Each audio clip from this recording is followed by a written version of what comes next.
Grealish today, you've brought him back into the side, and he's playing. It looked like he was playing as a 10 rather than a wide player. Just talk us through that decision. Well, we knew that we were going to potentially get some spaces in wide areas. So the conventional, or what you may think is a normal number 10. Jack's different to that. I think he's capable of going into wide areas and receiving the ball, but he's also just as comfortable coming deeper. So yeah, I think I try not to look too much like on positions and positional, but it's more the attributes of the players.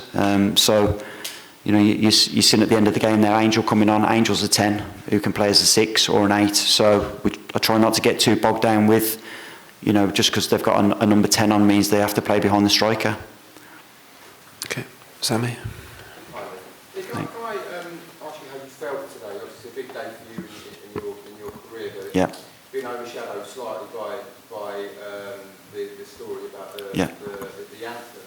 How did that? First of all, how have you found the reaction to that? Yeah. And how has that affected your day at all, your preparations? No, it's definitely not affected my day or my preparations. I found out about it this morning. You know, I fully respect people's opinions. It's something that I've never done, but I fully respect the both national anthems.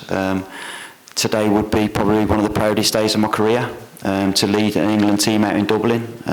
You know, you definitely couldn't have writ it. But you know, I don't feel hard done by or aggrieved. I respect everyone's opinion. You know, I've played in teams out there where players are belting the anthem out next to me. But also, you know, I've played in teams where people, you know, players don't sing or coaches. You know, I don't think it makes me or anyone that doesn't any less committed. You know, like I say, I was looking forward so much to today.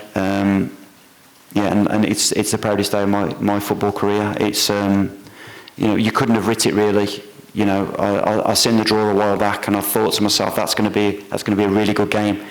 And then if you fast forward, and then, you know, 2 weeks ago, you know, when it sinks in that, okay, yeah, I'm going to take over the team. First game's in Dublin. You know, you're like, you know, I knew it was going to be, you know, a good experience, but a bit of a test also. Jack Pitbrook. It looked on the TV footage that at half-time you stayed to do analysis work rather than going back into the dressing room with the players. Can you clarify what your process was at half-time? When do you mean? Coming out early, you mean, or?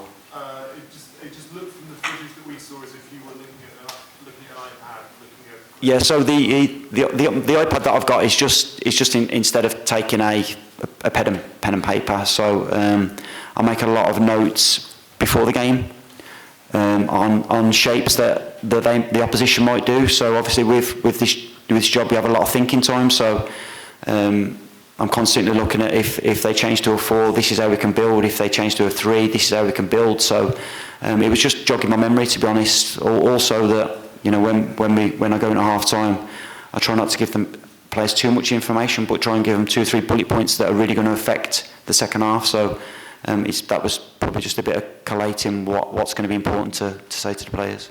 And did you then go in to speak to the players at half? Yeah. Oh yeah. Hi. Congratulations. Thank you. Just on the controversy around the anthem, Yeah. and on the prospect of you potentially becoming the permanent England manager, do you look at, you know, reflect on these headlines and find yourself at the centre of this and wonder, is it worth all the hassle? Is being England manager worth that kind of hassle? Yeah, like I said earlier, I fully respect people's opinions. You know, it doesn't. You know, I would never judge anyone for doing, you know, singing or not. You know, I had a great experience when I played for the Republic of Ireland, and I'm having a really good experience now in terms of the responsibility that I've got of being head coach interim for the senior team. So I think you've probably got to accept that, you know, with that does come a bit of judgment. Like I say, I think it's something that I don't feel hardly done by. I respect everyone's opinion, and we move forward. Jacob. Hi, Trent's obviously used as a midfielder in some of the days. First time he started at right back Yeah. for a long time. I mean, from what you've seen today, does that make you think this is where he's going to be best used to be going forward? And the way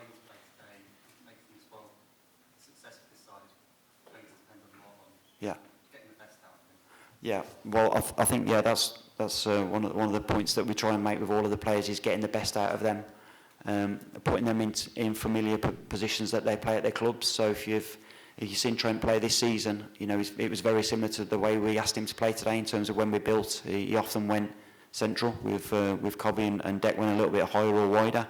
You know, I think one of the what we've noticed, especially within the pathway of players that we've got, the full-backs now are almost like midfield players. They've got all the attributes of midfielders, and Trent definitely falls into that bracket. I thought he was very good today. I thought he got a little bit tired at the end, so I thought he was a positive performance. Gentleman there. I think there was obviously a lot of focus as well on Declan and Jack before kick-off. Yeah. How pleased with you with the way they handled that and turned in the performance? Yeah, I'm pleased with it, but not surprised. I think they've both been in football long enough now to understand that and respectfully that it was going to be a little bit hostile at times, but in the right way. I thought the fans were really respectful with it. I thought that they both handled the atmosphere as did the whole team. We tried to speak about, you know, it's going to be high tempo for everyone, not just Deck and Jack. But I thought, you know, obviously it's great for them too that they've scored the goals, but more importantly that the team's won and they've kept a clean sheet. Okay. The way Ireland set up tactically, the way they approached the game, did any of it come as a surprise to you? We prepared that they were going to play 5 at the back or 3 at the back, however you want to look at it. We knew that they were going to be compact and difficult to play against in terms of not leaving much space. I think you know, they've got some really talented players within the team, especially the subs that came on as well. I think they really helped. Obviously, you know, they've got their work cut out with a new manager that's going to need time to bed in his own ideas in. But I think it's good that he's got a couple of coaches with him that understand the players and have worked with them in the past. So it's you know, it's probably a tough first game for the manager, but it's given him a chance now to have a look at the players and make his own mind up. James I.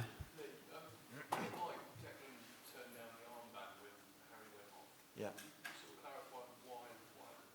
Yeah, I think John was vice captain, so I think just out of respect, John coming on and taking over the armband. So I wouldn't say he refused it. I think he just seen that John was next in line, so that was the case. Have you made any changes to it? No. I don't think it would be fair for me to do that. To be honest, I think that's for a permanent head coach to do. I think you know, for me to come in my first camp and change the leadership team around, and I'm not sure that's my role. No. Thank you. Some of the football in the first half was particularly good, and we had 83% possession. Yeah. The build up to Jack's goal was really nice. Is that Car's ball? Is that It's definitely not that.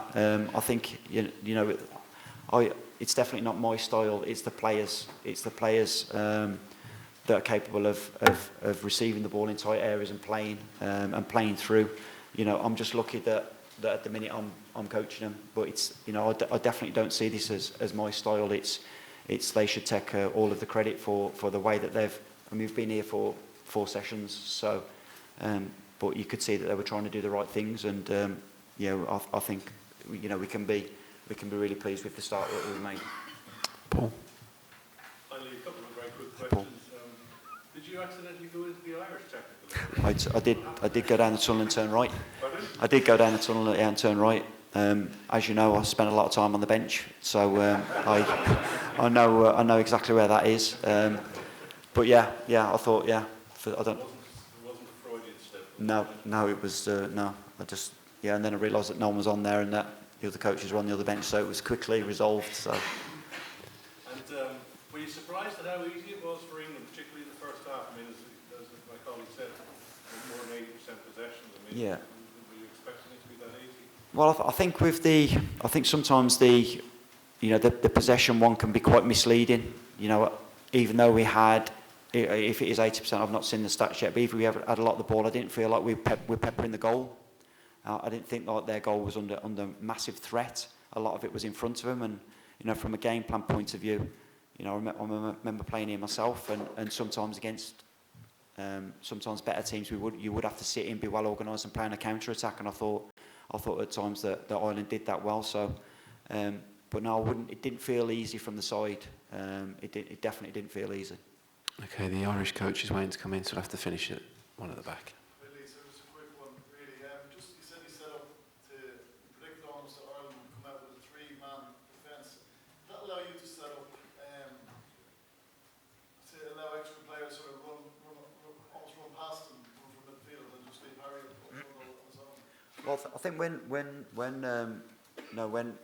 I thought that they may do that because of what John done in the past as well, in terms of when he was caretaker and the understanding the role of you've only got 2 or 3 days preparation maximum, because of the physical element that you have to worry about as well. I just assume that they may play a 5, and then when you do play a 5, there's going to be space somewhere, because obviously you got an extra player backwards. So it was trying to just work out quite quickly. We had 2 or 3 ways that, depending on what they did, where we could try and exploit. But yeah, I didn't. I still thought it was quite difficult to break Ireland down with the way that they set up. Cheers all. Sorry to disappoint those who are waiting as well. Thanks.